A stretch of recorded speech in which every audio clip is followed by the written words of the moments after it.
Et donc, nous avons le plaisir d'accueillir Axel Ayad, membre du Cercle P, CEO et fondatrice de Mapato.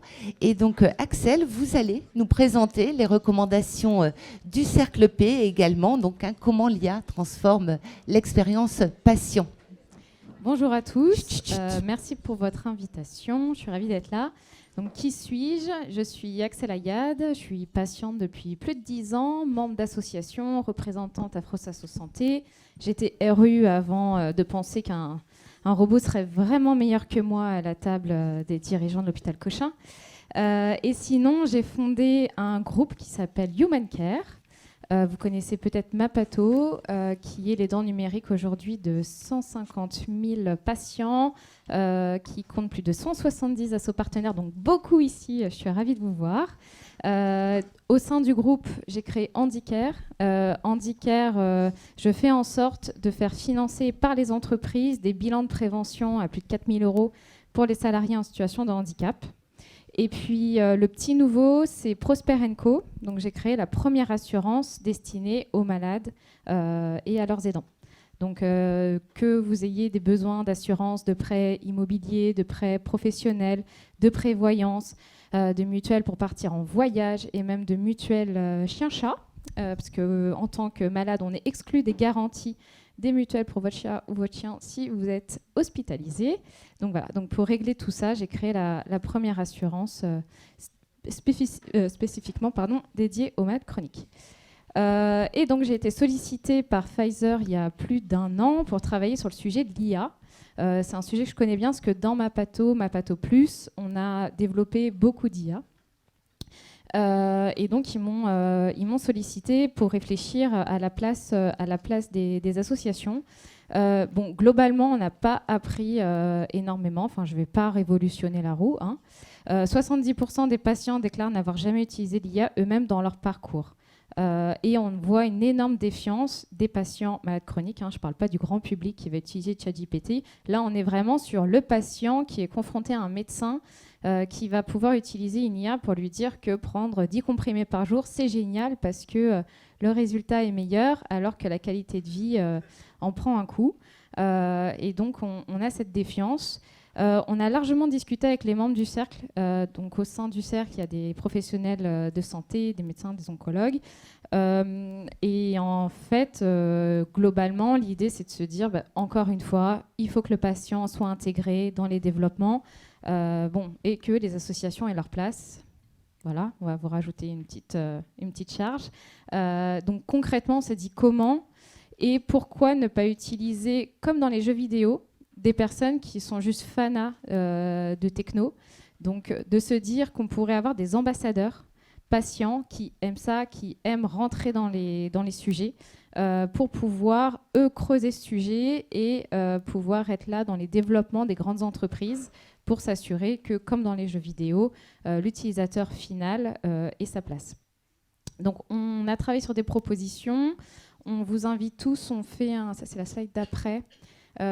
Globalement, on organise un colloque le 18 décembre à l'Institut de droit et santé. Ah, c'est moi qui ai la main, pardon, excusez-moi. Ouais. Donc l'idée, c'est de présenter ce rapport et surtout d'ouvrir des portes. On a invité Antoine Ténière de Paris Santé Campus, on a invité Emmanuelle Hoche, la représentante d'Unicancer côté patient, et plein d'autres personnes avec cette idée de mettre tout le monde autour de la table et de se poser la question à quand une IA pensée vraiment avec un patient. Est-ce que vraiment il est utopiste de faire valider aux patients l'usage de l'IA avant d'avoir une réponse?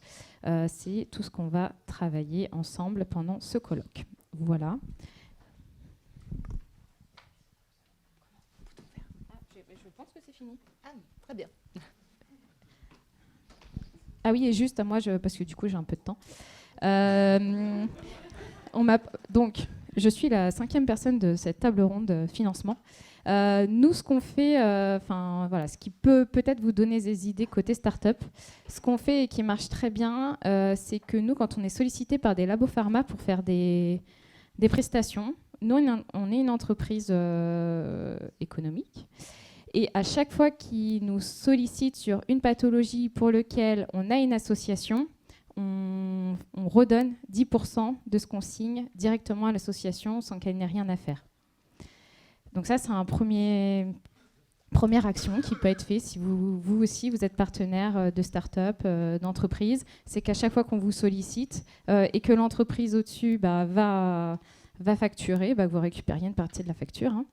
Une autre chose qu'on fait, et Sonia pourra en témoigner, moi mon business model, c'est de vendre des logiciels qui s'appellent Mapato Plus à des mutuelles et des assurances.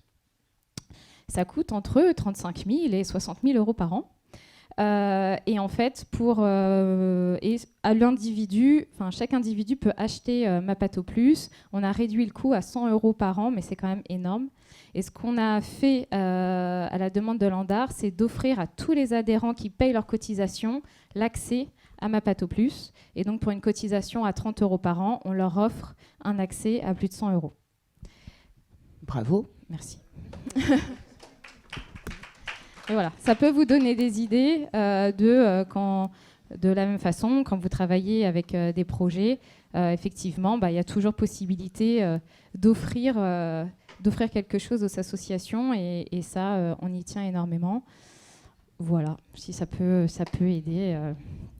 Merci beaucoup, Axel. Je pense qu'il y aura des questions, ne serait-ce que sur ce que vous venez de présenter. Donc, n'hésitez pas sur le Cercle P.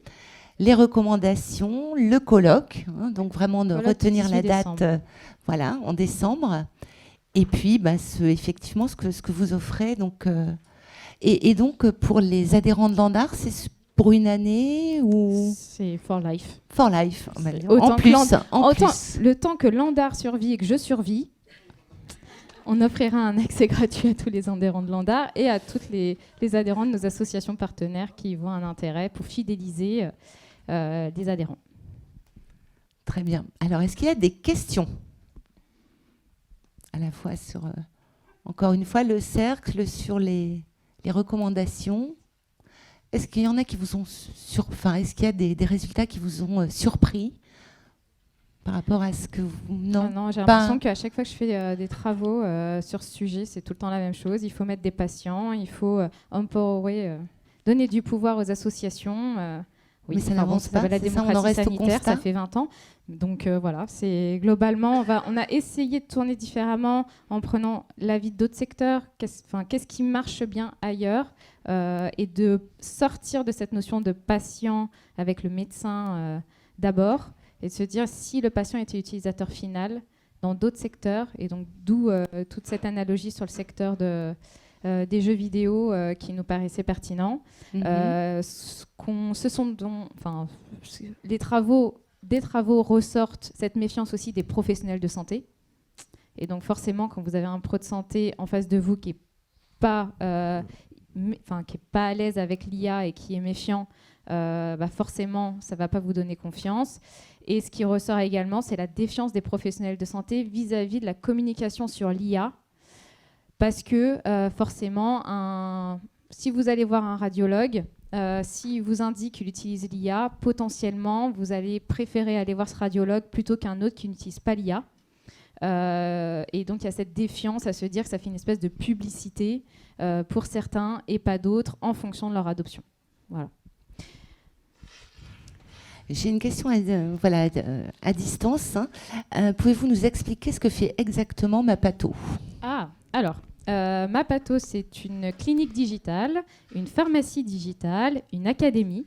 L'objectif, c'est d'alléger la charge mentale du malade chronique grâce à toutes les technologies qu'on peut créer. Donc, vous allez sur Mapato Plus, vous indiquez votre traitement. Automatiquement, s'il y a une alerte de la NSM sur une tension d'approvisionnement sur votre traitement, on va vous l'envoyer. Vous n'avez rien à faire. Moi, je suis une patiente feignante. J'ai 6 pathologies, un métier, un bébé, un mari. Donc, si globalement, la technologie peut faire des choses automatiquement sans que je m'en occupe, j'adore. Donc, on va pouvoir vous rappeler, en fonction des stocks que vous avez dans votre pharmacie personnelle, d'aller faire un renouvellement et d'aller en pharmacie. On va vous indiquer quelle est la pharmacie la plus proche de chez vous qui a votre traitement, au lieu de se taper les 10 pharmacies aux alentours parce qu'il y a une tension. Donc tout de suite, vous allez pouvoir voir tout ça. Vous pouvez moi, c'est mon cas, je suis malade, je suis aidante. Et donc, sur le même compte, vous allez pouvoir gérer la santé de toute votre famille. Vous allez pouvoir téléconsulter des médecins, trouver les annuaires, qui est quand même ce pourquoi on a été développé. Enfin, j'ai créé ça il y a 10 ans. Donc, on a les plus grands annuaires de médecins organisés par pathologie. Voilà, vous avez des webinars pour mieux vivre, pour mieux vivre au quotidien. Vous avez des assistantes sociales pour vous accompagner sur la RQTH. Vous avez des infirmières, plein de choses. Et c'est pas fini. Oui. Oui. Alors une question, 2 questions. Hop, 3 questions. Oh là, on va essayer de. J'ai dit des bêtises. Non, certainement pas, monsieur. Oui, je me permettrai d'apporter un élément de modération par rapport à tout ce qui vient d'être dit sur les IA et compagnie. J'aurais bien aimé que le colloque s'appelle plutôt « Quelle est la place de l'IA dans le parcours de soins du patient ?» et non pas l'inverse. Tout ceci pour dire que nous, dans notre association, nous sommes interrogatifs sur les développements de tous ces systèmes et nous faisons la promotion Urbi et Torbi de la place de l'humain dans tous les parcours de soins. Voilà. Or, il y a un risque à l'heure actuelle, nous semble-t-il, que ceci ne soit plus tellement un objectif. Merci, c'était plutôt un témoignage. Mais Axel, si vous voulez répondre, et qui a levé la main? Là, aujourd'hui, avec l'IA Act, en tout cas, les lois européennes essayent d'encadrer ça. Il faut toujours un humain et l'information au patient, à l'utilisateur final, avant l'utilisation d'une IA. Moi, ce que je crains dans l'utilisation d'une IA, c'est Dr ChatGPT. Et de se dire que est-ce qu'à un moment on va pas perdre des patients dans le parcours parce que ChatGPT il prend le temps, il explique, il fait des réponses longues comme le bras, ce que ne fait pas le professionnel de santé quand on n'a pas le temps. Et ça, on le voit énormément sur nos utilisateurs. Donc, mais je suis tout à fait d'accord. Bonjour, Sabrina Lebars de l'association Corasso. Bravo pour ce que vous faites. Je m'interroge sur un sujet, c'est celui du tarif de l'accès à l'application. Est-ce qu'il y a un tarif dégressif selon les capacités financières du patient? Nous, on s'occupe des patients qui sont touchés par des cancers TT-coup. C'est des patients qui peuvent être dans une grande précarité. Et déjà, adhérer à l'association, c'est 10 € et on a mis en place un tarif à partir de 1 € pour discriminer personne. Comment vous pouvez agir sur ce sujet pour que chacun ait accès à ce confort que vous proposez? Concrètement, moi, quand on me dit qu'on n'a pas les moyens de payer, je l'offre. Voilà. Donc j'ai un code et toutes les personnes que je rencontre et qui me disent j'adorerais avoir accès mais j'ai pas les moyens, je donne ce code et ce sera gratuit à vie.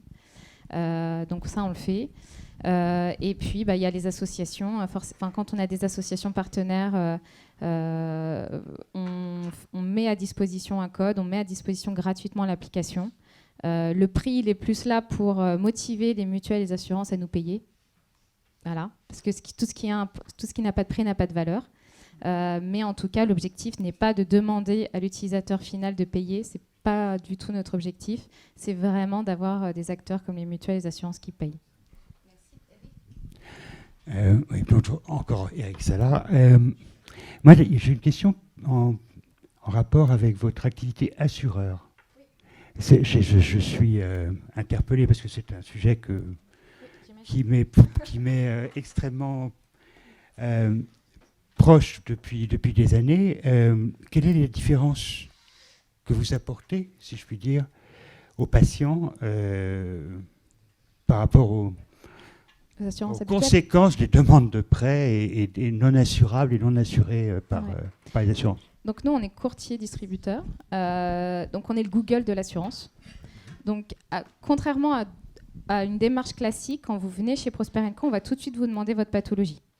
Comme ça, vous n'allez pas le découvrir après. Nous, on sait pourquoi vous êtes là, quel type d'assurance vous avez besoin et quels sont vos pathos. Et derrière, on a pléthore de partenaires et on va pouvoir identifier que si vous avez besoin d'une assurance de prêt IMO avec un cancer du sein, il faut aller chez Cardiff. Sauf que ça, pour être garanti et ne pas avoir d'exclusion, sauf que ça, le commun des mortels ne peut pas le savoir. Donc c'est vraiment notre positionnement, c'est d'identifier où est-ce que sont les contrats les plus intéressants et de ne pas lâcher tant qu'on n'a pas la garantie de la non-exclusion de la pathologie, on ne signe pas sur ce contrat. Ça marche pour la prévoyance. On essaye, on a reçu des demandes avec des pathologies où on galère, mais on ne lâche pas. Et tant qu'on ne trouvera pas, on contactera la place entière. Mais oui, ça marche aussi pour la prévoyance.